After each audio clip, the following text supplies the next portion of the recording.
Hello friends, नमस्कार। स्वागत है आप सभी का हमारे यूट्यूब चैनल पर। मैं हूं एस के वर्मा और आज की वीडियो में हम बात करेंगे 1858 के भारत सरकार अधिनियम के बारे में।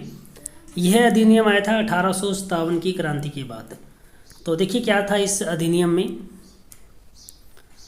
इस महत्वपूर्ण कानून का निर्माण 1857 के विद्रोह के बाद किया गया, जिसे भारत का प्रथम स्वतंत्रता संग्राम या सिपाही विद्रोह भी कहा जाता है।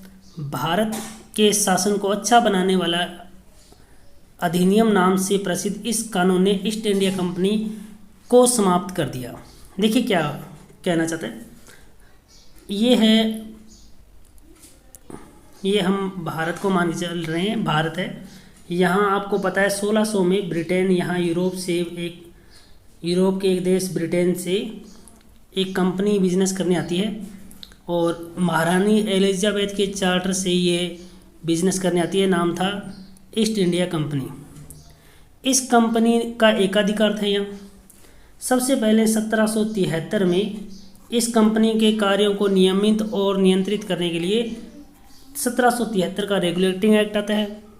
इसके बाद काफ़ी एक्ट आए जिसने लगातार ईस्ट इंडिया कंपनी की शक्तियों को कम किया और फाइनल 1858 के अंदर 1857 की क्रांति के बाद 1858 में वह एक्ट आता है जो ईस्ट इंडिया कंपनी को पूर्णतया क्या करता है, समाप्त करता है। और इस एक्ट का नाम है 1858 का भारत सरकार अधिनियम।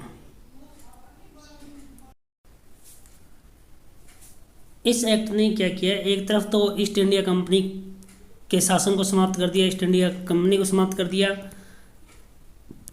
दूसरा, गवर्नरों, क्षेत्रों और राजस्व संबंधी शक्तियां ब्रिटिश राजशाही को हस्तांतरित कर दी। देखिए भारत के अंदर जो ईस्ट इंडिया कंपनी थी वह राजनीतिक कार्य करने लगी थी। प्रशासनिक कार्यों के अंतर्गत जो भी भारतीय क्षेत्र इसके अधीन था, वहाँ जो गवर्नर था वह डायरेक्ट ब्रिटेन के अंदर महारानी के अंडर चला गया। जो गवर्नर के अलावा जो राजस्व संबंधी शक्तियाँ थी, इसके अलावा जो गवर्नर के अलावा जो क्षेत्र थे ब्रिटिश ईस्ट इंडिया कंपनी ने जो कब्जा किया हुआ था भारत के अंदर, वह सारा कुछ कहाँ चला गया, एक तरीके से महारानी विक्टोरिया के अंतर्गत चला गया। देखिए इस अधिनियम की प्रमुख विशेषताएं क्या कुछ है वह देखते हैं। इस अधिनियम की विशेषताओं में प्रथम देखिए, इसके तहत भारत का शासन सीधे महारानी विक्टोरिया के अधीन चला गया। गवर्नर जनरल का पदनाम बदलकर भारत का वायसराय कर दिया गया। वह वायसराय भारत में ब्रिटिश ताज का प्रत्यक्ष प्रतिनिधि बन गया। लॉर्ड कैनिंग भारत के प्रथम वायसराय बने। देखिए क्या कहना चाहता है, भारत के अंदर ईस्ट इंडिया कंपनी जब थी तब इसे एकाधिकार था और इसे भेजा था महारानी एलिजाबेथ प्रथम ने और इसे चार्टर दिया था कि आप यहाँ बिजनेस कर सकते हो। एक तरीके से इसे अनुमति मिली हुई थी ईस्ट इंडिया कंपनी को। और इसने जितने भी क्षेत्रों को भारत में कब्जा किया जो ब्रिटिश ताज के अधीन या ब्रिटिश शासक के अधीन जो कब्जे में किए गए थे, उसके विश्वास के तहत उनको नियमित रूप से रेगुलर रूप से चलाने के लिए आपको मालूम है कि पहले बना बंगाल का गवर्नर, फिर बंगाल का गवर्नर जनरल और इसे पूरे भारत का गवर्नर जनरल बना दिया। लेकिन इस एक्ट ने 1858 के एक्ट ने इस भारत के गवर्नर जनरल का पद नाम बदल दिया और बदल कर क्या किया गया, वायसराय। और वह पहला वायसराय कौन बना, लॉर्ड कैनिंग बना। पहला वायसराय कौन बना, लॉर्ड कैनिंग बना। चलिए आगे देखते हैं क्या है। इस अधिनियम ने नियंत्रण बोर्ड और निदेशक कोड समाप्त कर भारत में शासन की द्वैध प्रणाली को समाप्त कर दिया। देखिए आपको मालूम होगा, अगर आप लगातार हमारी वीडियो देख रहे हो तो हमने आपको करवाया था 1784 का पिट्स इंडिया एक्ट। और इस एक्ट ने क्या किया था, जो कंपनी थी ईस्ट इंडिया कंपनी, वह व्यापारिक कार्य भी कर रही थी और वह राजनीतिक कार्य भी कर रही थी, दोनों कार्य कर रही थी। व्यापारिक जो बिजनेस के कार्य थे उसके लिए उसने निदेशक मंडल बनाया हुआ था। निदेशक मंडल को हम बोर्ड ऑफ डायरेक्टर्स या कोड ऑफ डायरेक्टर के नाम से जानते हैं। और जो राजनीतिक कार्य थे वह नियंत्रण बोर्ड के द्वारा संचालित हो रहा था। और इसी नियंत्रण बोर्ड को हम बोर्ड ऑफ कंट्रोल के नाम से जानते हैं।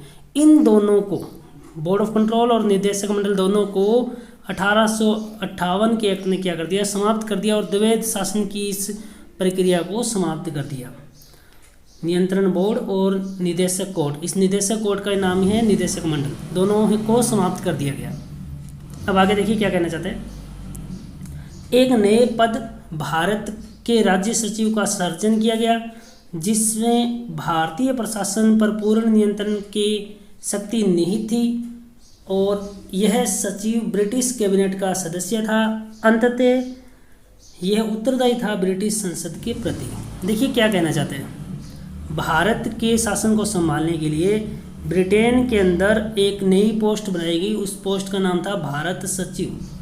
भारत के राज्य सचिव बोल दो या भारत सचिव बनाया गया। और ये जो बंदा था ना, ब्रिटिश संसद की कैबिनेट का बंदा था, और ब्रिटिश संसद की कैबिनेट का अगर होगा तो यह ब्रिटिश संसद के प्रति क्या होगा, उत्तरदायी होगा, और इसे पूर्ण शक्ति थी कि भारत को कंट्रोल करे, भारत पर प्रशासन नियंत्रित करे। आगे देखिए, अभी इसकी हेल्प के लिए भारत सचिव की सहायता के लिए 15 सदस्यीय परिषद का गठन किया गया, जो एक सलाहकार परिषद थी।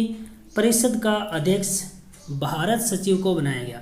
भी 1857 की क्रांति हुई, भारत में काफ़ी बड़ा विद्रोह हुआ, और इस विद्रोह को बाद 1857 के विद्रोह के बाद जो 1858 का एक्ट आया, इसने भारत का शासन नियंत्रित करने के लिए एक पद बनाया भारत सचिव, और इसके लिए जो काउंसिल बनाई वह थी 15 सदस्यों की, और इसका अध्यक्ष था भारत सचिव।